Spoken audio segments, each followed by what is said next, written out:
Class 10th की science का chapter number 2 that is acids bases and salts के मैं 9 लेक्चर्स ऑलरेडी प्रोवाइड कर चुका हूं। 9 के 9 लेक्चर्स की लिंक डिस्क्रिप्शन में गिवन है और ये लेक्चर नंबर 10 है। This is last but not the least, क्योंकि इस लेक्चर में हम ये सबसे लास्ट लेक्चर है और इसमें हम 2 इंपॉर्टेंट टॉपिक डिस्कस करने जा रहे हैं, bleaching powder and plaster of Paris. उसके बाद हमारा ये पूरा चैप्टर हो जाएगा कंप्लीट, ठीक है ना। तो आज सबसे पहले हम शुरू करेंगे ब्लीचिंग पाउडर से। But before we go further and describe the bleaching powder and its properties, we should know the meaning of 2 terms and first terms is bleaching agent and second one is disinfected. Okay, disinfected. तो ये 2 terms जानना बहुत बहुत important है, बहुत ज्यादा important है। Bleaching agent क्या होता है और डिसइंफेक्टेड क्या होता है, ठीक है। तो यहां पर देखिए, a substance which removes colour from coloured substance. कोई एक सब्सटेंस है, अगर ये किसी दूसरे सब्सटेंस के कलर में से उसके कलर को रिमूव कर दे रहा है, मतलब उसको डिकलराइज कर दे रहा है, ठीक है ना, तो उसको हम बोल रहे हैं ब्लीचिंग एजेंट। क्या बोलते हैं हम उसको? Bleaching agent. A substance which removes colour from coloured substance. Coloured substance को जो कलरलेस में क्या कर दे, कन्वर्ट कर दे, उसको हम ब्लीचिंग एजेंट बोलते हैं। और डिसइंफेक्टेड क्या होता है? A substance which is used to kill germ और बैक्टीरिया। जैसे कल की क्लास में हमने क्लोरीन के बारे में बताया था मैंने आपको। तो क्लोरीन को जैसे स्विमिंग पूल वगैरह में डालते हैं हम, तो वो वाटर को क्या बना देता है? डिसइंफेक्टेड बना देता है। मतलब उसमें अब कोई भी जाएगा तो वो जर्म्स से और बैक्टीरिया से इन्फेक्टेड नहीं हो सकता। क्यों? क्योंकि वहां पर जो जर्म्स और बैक्टीरिया है उससे क्या हो जाते हैं? मर जाते हैं, ठीक है। तो उसको बोला जाता है डिसइंफेक्टेड, ठीक है ना। तो यहां पर ब्लीचिंग एजेंट और डिसइंफेक्टेड क्या होता है ये मैंने आपको बताया, ठीक है। अब यहां पर देखिए ब्लीचिंग पाउडर। अब हम स्टार्ट करेंगे ब्लीचिंग पाउडर। तो ब्लीचिंग पाउडर जो होता है ना, ब्लीचिंग पाउडर का जो फॉर्मूला होता है वो क्या होता है? CaOCl2, मतलब कैल्शियम ऑक्सीक्लोराइड। यहां पर ऑक्सीजन भी दिख रहा होगा आपको, इसीलिए ऑक्सी और क्लोरीन यानी क्लोराइड, और Ca मीन्स कैल्शियम। तो कैल्शियम ऑक्सीक्लोराइड इसका केमिकल नेम है और CaOCl2 इसका केमिकल फॉर्मूला है। किसका? ब्लीचिंग पाउडर का।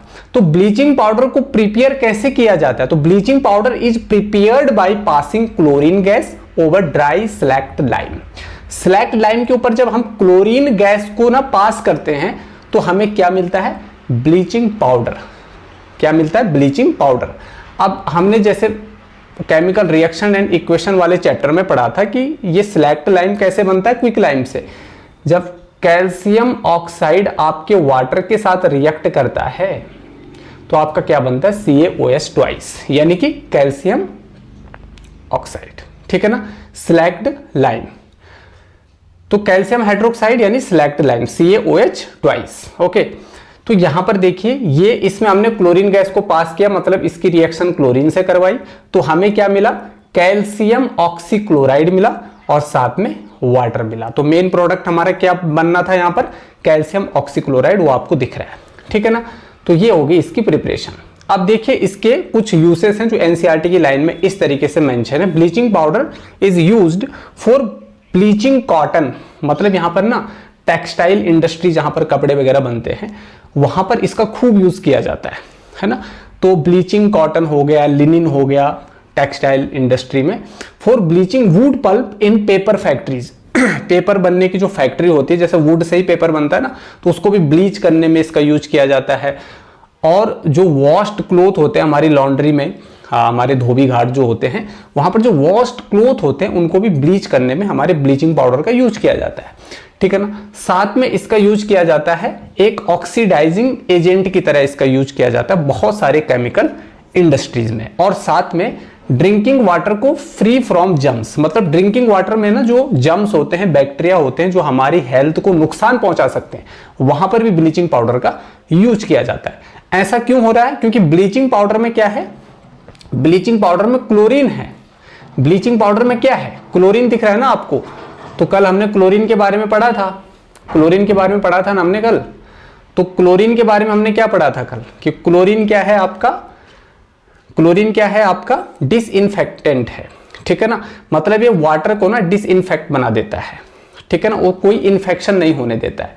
तो इसमें क्लोरीन गैस की प्रेजेंस की वजह से ये क्या करता है, वाटर को जर्म्स लेस बना देता है, मतलब उसमें जो जर्म्स होते हैं, बैक्टीरिया होते हैं, उनको मार देता है। क्लियर है। प्लास्टर ऑफ पेरिस, जिसको शॉर्ट में बोलते हैं पीओपी, प्लास्टर ऑफ पेरिस, बहुत इंपॉर्टेंट टॉपिक है ये, इस चैप्टर का सबसे लास्ट टॉपिक है ये प्लास्टर ऑफ पेरिस, और इसको आपको अच्छे से समझना चाहिए। कभी अगर आपने देखा होगा या शायद हमारे साथ या आपके साथ कभी हुआ होगा, किसी की हड्डी टूट जाती है ना, तो जो ऊपर से प्लास्टर लगता है ना व्हाइट कलर का, उसको हम प्लास्टर ऑफ पेरिस ही बोलते हैं। अब उसको क्यों यूज किया जाता है हड्डियों को जोड़ने में, उसको अभी आप समझ जाओगे। प्लास्टर ऑफ पेरिस का जो केमिकल नेम होता है वो क्या होता है, कैल्शियम सल्फेट हेमीहाइड्रेट। अब यहां पर थोड़ा आपका अटेंशन चाहिए। You don't have to pay money, you have to pay attention, ठीक है ना। यहां पर ना बहुत सारे बच्चे हाफ लिखा हुआ है ना 1/2, इसका फॉर्मूला होता है CaSO4 डॉट 1/2 यानी कि हाफ H2O। ये किसका फॉर्मूला होता है, ये होता है प्लास्टर ऑफ पेरिस का फॉर्मूला होता है। अब वाटर का हाफ होना क्या पॉसिबल है, आधा पानी कभी आप सुना है, नहीं, ऐसा नहीं है। यहां पर ना क्या हो रहा है, यहां पर जरा ध्यान से देखना आप, यहां पर एक चीज हो रही है। प्लास्टर ऑफ पेरिस जो है ना CaSO4, यहां पर दो CaSO4 होंगे, एक ये हो गया, एक फॉर्मूला यूनिट ये हो गई कैल्शियम सल्फेट की, और एक फॉर्मूला यूनिट ये हो गई आपकी कैल्शियम सल्फेट की। इन दोनों से क्या जुड़ा है, H2O जुड़ा हुआ है। तो 50% H2O इसका हो गया और 50% H2O इसका हो गया, मतलब आधा उसका और आधा इसका, इसीलिए यहां पर हाफ लिखा हुआ है। इसीलिए यहां पर क्या लिखा हुआ है, हाफ लिखा हुआ है।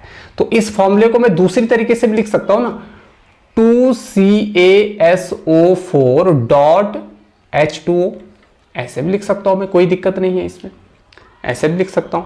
या अगला तरीका क्या हो सकता है, CaSO4 ट्वाइस डॉट H2O लिख सकता हूं, कोई दिक्कत नहीं है, ठीक है ना। कई तरीके हैं लिखने के। तो यहां पर आप हाफ से ना कंफ्यूज मत होना कि 1/2 क्यों लिखा हुआ है, ठीक है ना, क्योंकि यहां पर क्या हो रहा है ना, दो CaSO4 है, दो कैल्शियम सल्फेट हैं जो एक वाटर मॉलिक्यूल को शेयर कर रहे हैं, 50% एक का 50% दूसरे का, ठीक है। तो अगर मैं इस यहां पर 2 लगा देता हूं तो फिर मुझे 1/2 लिखने की जरूरत नहीं है, ठीक है। लेकिन अगर यहां पर एक ही CaSO4 है तो मुझे हाफ लिखने की जरूरत है। तो it was first of all made in Paris. France Europe की एक कंट्री है और फ्रांस की कैपिटल है पेरिस। पेरिस में इसको सबसे पहले बनाया गया था, यूज किया गया था प्लास्टर ऑफ पेरिस को, इसलिए इसका नाम पड़ गया प्लास्टर ऑफ पेरिस, POP इसको शॉर्ट में बोलते हैं, ठीक है। तो plaster of Paris is prepared from gypsum. Gypsum एक सब्सटेंस है, तो इससे ये मिलता है। जिप्सम का फॉर्मूला होता है CaSO4। अच्छा, यहां पर एक चीज और समझ लीजिए, calcium sulphate hemihydrate, calcium sulphate हो गया CaSO4, हेमी का मतलब होता है हाफ, यानी 1/2 लिखा हुआ है हेमी, और हाइड्रेट का मतलब होता है वाटर, H2O, इसीलिए बोला गया हेमीहाइड्रेट, कैल्शियम सल्फेट हेमीहाइड्रेट। अब यहां पर क्या लिखा हुआ है, जिप्सम का होता है कैल्शियम सल्फेट डाइहाइड्रेट, यानी कि CaSO4 डॉट 2H2O। देखो इस 2 का ही फर्क है दोनों के फॉर्मूले में। जिप्सम का फॉर्मूला क्या है, हाफ H2O, और इसमें हाफ की जगह आप 2 लगा दोगे तो ये किसका फॉर्मूला बन जाएगा, जिप्सम का बन जाएगा। और प्लास्टर ऑफ पेरिस का फॉर्मूला क्या है, उसमें हाफ लगा हुआ है, CaSO4 डॉट हाफ H2O। अगर हाफ की जगह में 2H2O कर दोगे तो ये किसका फॉर्मूला बन जाएगा, जिप्सम का बन जाएगा, CaSO4 डॉट 2H2O, ठीक है ना। तो 2 मतलब हो गया डाई, H2O मतलब हाइड्रेट, इसीलिए यहां पर वर्ड आया है डाइहाइड्रेट। तो कैल्शियम सल्फेट डाइहाइड्रेट, अंडरस्टूड। तो ये सारी चीजें यहां पर आपको समझ ली थी। अब plaster of Paris is prepared by heating gypsum. अब प्लास्टर ऑफ पेरिस को ना प्रिपेयर कैसे किया जाता है, जब जिप्सम को हम ना हीट करते हैं, गर्म करते हैं, एक किसमें, जब हम इसको गर्म करते हैं एक भट्टी में, आग की भट्टी में, कम से कम 373 केल्विन टेम्परेचर होना चाहिए। अब 373 केल्विन का मतलब होता है 100 डिग्री सेल्सियस। केल्विन और डिग्री सेल्सियस का अंतर आपको पता होना चाहिए। अगर आप डिग्री सेल्सियस में 273 ऐड कर दोगे तो वो केल्विन में कन्वर्ट हो जाएगा, और केल्विन में से अगर 273 आप माइनस कर दोगे तो वो क्या हो जाएगा, आपका डिग्री सेल्सियस हो जाएगा। तो 373 के में से अगर आप 273 माइनस कर दोगे तो आपका निकलेगा 100 डिग्री सेल्सियस। तो इसको हमें 100 डिग्री सेल्सियस या आप कह सकते हो 373 केल्विन टेम्परेचर पर गर्म कर रहा है ना, एक भट्टी में, एक किल्न में, ठीक है। When gypsum is heated to a temperature of 100 degree Celsius, it loses 3/4 of, ये 3 है, 3/4 ऑफ इट्स वाटर। 3/4 का मतलब हो गया 1.5, यानी लगभग 1.5, ठीक है ना। ये 3/4 वाटर ऑफ क्रिस्टलाइजेशन को क्या कर लेगा, लूज कर देगा, है ना, मतलब इतना पानी इसमें से गायब हो जाएगा। क्लियर है, अगर हम इसको क्या कर देंगे, हीट कर देंगे। तो जिप्सम में यहां पर आप देख पा रहे हो इसका formula CaSO4 calcium sulphate dihydrate है, ठीक है। इसको हमने 100 डिग्री यानी कि 373 केल्विन पर गर्म किया, तो हमारे पास क्या बचा, CaSO4.1/2H2O। तो 1.5 H2O कहां चला गया, वो बाहर निकल गया। वो क्या निकल गया, बाहर निकल गया। मतलब 25%, इसको आप ऐसा समझिए ना, 25% वाटर यहां रह गया और 75% वाटर इधर चला गया, बाहर चला गया, ठीक है ना। मतलब 1.5 वाटर का मॉलिक्यूल बाहर चला गया, आधा वाटर का मॉलिक्यूल यहां पर रह गया, तो उसने क्या बना दिया, प्लास्टर ऑफ पेरिस बना दिया। तो जिप्सम से इस तरीके से प्लास्टर ऑफ पेरिस बनता है। तो जिप्सम से प्लास्टर ऑफ पेरिस बनाने की प्रोसेस क्या है, इसको हमें 373 केल्विन पर गर्म करना है, जिससे हमको क्या मिलेगा, प्लास्टर ऑफ पेरिस मिलेगा, कैल्शियम सल्फेट हेमीहाइड्रेट मिलेगा। समझ आया, क्लियर है इतना, ये है। अच्छा, अब यहां पर एक होता है डेड बर्न्ड प्लास्टर। अब डेड बर्न्ड प्लास्टर का मतलब क्या है, देखो जब हम ना जिप्सम से प्लास्टर ऑफ पेरिस बना रहे होते हैं ना, तो हमको ना टेम्परेचर को कंट्रोल रखना पड़ता है। मतलब उसको 100 डिग्री सेल्सियस से ऊपर नहीं जाने देना है, उसको 100 डिग्री सेल्सियस से ऊपर नहीं जाने देना है। अगर वो मोर देन 100 डिग्री सेल्सियस हो जाएगा तो फिर इससे पता क्या होगा, इससे इसमें से क्या होगा, पूरा पानी क्या हो जाएगा, देखिए पूरा पानी उड़ जाएगा, के पर कॉपर सल्फेट बन जाएगा। जबकि हमें CaSO4.5H2O चाहिए, लेकिन ये पूरा H2O गैस की फॉर्म में क्या हो जाता है, उड़ जाता है। अगर हम 100 डिग्री सेल्सियस से ऊपर इसको गर्म करते हैं तो इस कंडीशन में इसको हम क्या बोलते हैं, डेड बर्न्ड प्लास्टर बोलते हैं। और इसको क्या बोला जाता है, एनहाइड्रस। एनहाइड्रस मतलब अब इसमें पानी नहीं है, तो एनहाइड्रस कॉपर सल्फेट बन जाता है। अगर हम CaSO4 मतलब आपके जिप्सम को अगर हम 100 डिग्री सेल्सियस से ऊपर के तापमान पर, टेम्परेचर पर गर्म करते हैं, तो उससे क्या होता है, उसमें से पूरा पानी क्या हो जाता है, वेपर की फॉर्म में उड़ जाता है, और जो बचा हुआ प्रोडक्ट होता है वो एनहाइड्रस कॉपर सल्फेट होता है, मतलब उसमें पानी नहीं होता है। तो उसको बोला जाता है dead burned plaster. I hope you understood this point, okay. Next में हम देखेंगे प्रॉपर्टीज। अब यहां पर ना प्लास्टर ऑफ पेरिस की प्रॉपर्टी समझिए। सबसे पहली simple property, plaster of Paris white powder होता है।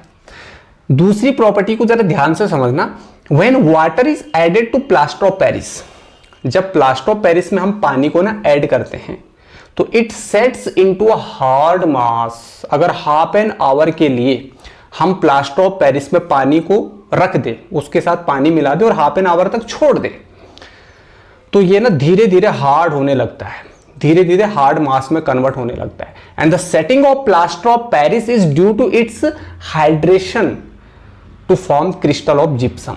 इससे दोबारा क्या बन जाता है, आपका जिप्सम बन जाता है। अगर जिप्सम से प्लास्टर ऑफ पेरिस बनाना है तो क्या करना पड़ेगा, उसको 100 डिग्री सेल्सियस पर गर्म करना पड़ेगा। लेकिन प्लास्टर ऑफ पेरिस से दोबारा आपको क्या करना है, दोबारा आपको क्या करना है, उसको अगर जिप्सम में कन्वर्ट करना है तो आपको क्या करना पड़ेगा, उसमें वाटर ऐड करना पड़ेगा, which set to form hard solid mass. तो जब डॉक्टर, हड्डी जब टूट जाती है किसी की, तो जब डॉक्टर्स प्लास्टर ऑफ पेरिस पट्टी लगाते हैं, ऊपर से प्लास्टर ऑफ पेरिस लगाते हैं, तो उसमें पानी भी होता है ना ऑब्वियसली, तो धीरे धीरे वो सेट होने लगता है, तो बिल्कुल हार्ड बन जाता है, कठोर बन जाता है, ठीक है ना। और उससे हड्डी जो है ना अपनी पोजीशन में रहती है और धीरे धीरे जुड़ने लगती है। हड्डी इधर उधर न खिसक जाए, इसीलिए उसको एकदम एक जगह में बांध के रखता है, क्योंकि ये हार्ड मास होता है। क्लियर है ना। तो प्लास्टर ऑफ पेरिस हमने जिप्सम से बनाया था 100 डिग्री सेल्सियस पर गर्म करके। अब हम प्लास्टर ऑफ पेरिस से जिप्सम बना रहे हैं, क्या करके, उसमें पानी ऐड करके। तो CaSO यहां पर देखिए प्लास्टर ऑफ पेरिस प्लस हमने 1.5 मॉलिक्यूल ऑफ वाटर लिया, दोनों को रिएक्ट कराया तो हमें क्या मिला, जिप्सम मिला। क्लियर है, ये क्या है, हार्ड मास है भैया, ठीक है। अब यहां पर देखिए uses of plaster of Paris. अब प्लास्टर ऑफ पेरिस के यूसेस क्या है, क्या उपयोग हैं इसके, तो भाई बहुत सिंपल है। Plaster of Paris is used in hospitals for setting fractured bones in the right position, है ना। फ्रैक्चर्ड बोन्स अपनी राइट पोजीशन में आ जाए, सेट हो जाए धीरे धीरे, वहां पर हॉस्पिटल में इसका यूज किया जाता है हड्डियों को जोड़ने में। उसके बाद टॉयज बनाने में, डेकोरेटिव जो मटेरियल्स होते हैं, कॉस्मेटिक्स होते हैं और स्टैचूज होते हैं, इनको बनाने में इसका यूज किया जाता है। फायर प्रूफ ग्लव्स बनाने में इसका यूज किया जाता है ना, मतलब इसमें आग नहीं पकड़ती है इसलिए फायर प्रूफ ग्लव्स इससे बनाए जाते हैं। और एयर टाइट कंटेनर को बनाने में भी इसका यूज किया जाता है, ठीक है ना। तो इस तरीके से ये चैप्टर यहां पर बच्चों क्या हो गया, फिनिश हो गया। और अब हम मिलेंगे एक नए और फ्रेश चैप्टर के साथ, तब तक आप इसको रिवाइज करते रहिए। इससे पहले जितने भी लेक्चर्स मैंने आपको प्रोवाइड करिए उनको एक बार देखिए, अच्छे से देखिए, बहुत डिटेल से मैंने चीज़ों को एक्सप्लेन किया है, प्रॉपर और अट्रैक्टिव नोट्स के साथ और बेस्ट एक्सप्लेनेशन के साथ। तो जिन बच्चों ने यहाँ तक देखा है बहुत अच्छी बात है, और यहाँ तक देखने के लिए भैया थैंक यू सो मच, ठीक है। इसी तरीके से देखते रहिए और अपना नॉलेज बढ़ाते रहिए, ठीक है, क्योंकि यहाँ पर बहुत इन्फॉर्मेटिव लेक्चर्स आपको प्रोवाइड किए जाते हैं। और अब चलिए, अब हम मिलते हैं अपने नेक्स्ट लेक्चर में। तब तक के लिए आप अपना रिवीजन करते रहिए, हंसते रहिए, मुस्कुराते रहिए और अपना चैनल देखते रहिए। Thanks for watching.